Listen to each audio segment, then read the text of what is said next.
Essay on Startup India, Stand Up India. On the 69th India's Independence Day, our PM gave slogan of Startup India, Stand Up India.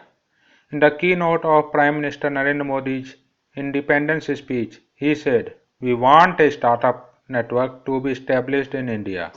We are looking at systems for enabling startups. We must be number one in startups. Startup India, Stand Up India." With an objective to encourage self-employment and job opportunities, governments time and again encourage entrepreneurs.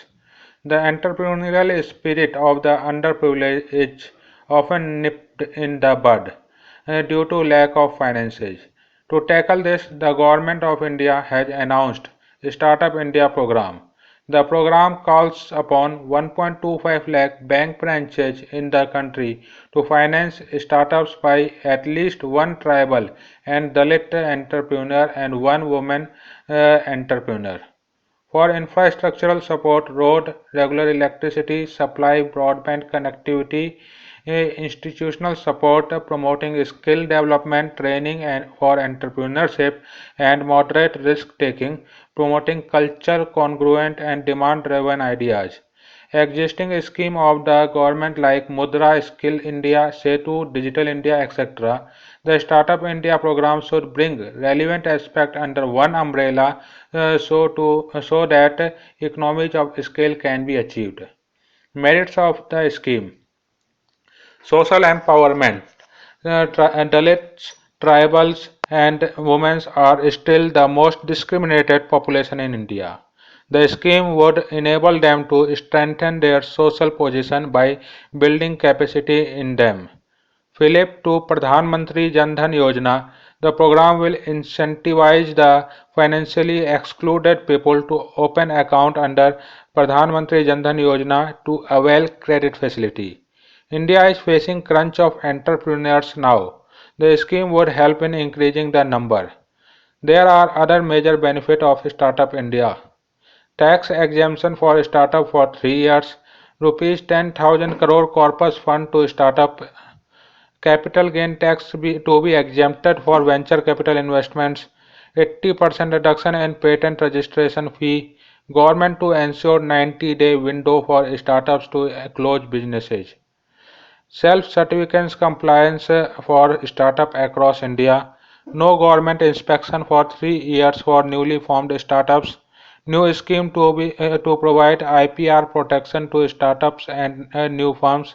Innovation program to start 5 lakh schools to target 10 lakh children. Government and all set to launch an app to create a platform for interaction with startups. Demerits of the scheme: though the idea and vision is good, but the way government wants to take this forward has a serious flaw. Government asks public sector banks to provide loan to young entrepreneurs in small towns and villages. Government should realize that public sector bank has high NPA and interfering in their operation decision is bad idea. A kind of affirmative action. The program ignores the poor lying outside the targeted population. Finance is just a fraction of issue the entrepreneurs are facing. There are a lot of issues such as infrastructure, a platform to discuss their issue among different entrepreneurs and experts, and finding markets for their products. Only with finance support, an entrepreneurial venture cannot become successful. The money obtained from the bank may be channeled for the wrong purposes.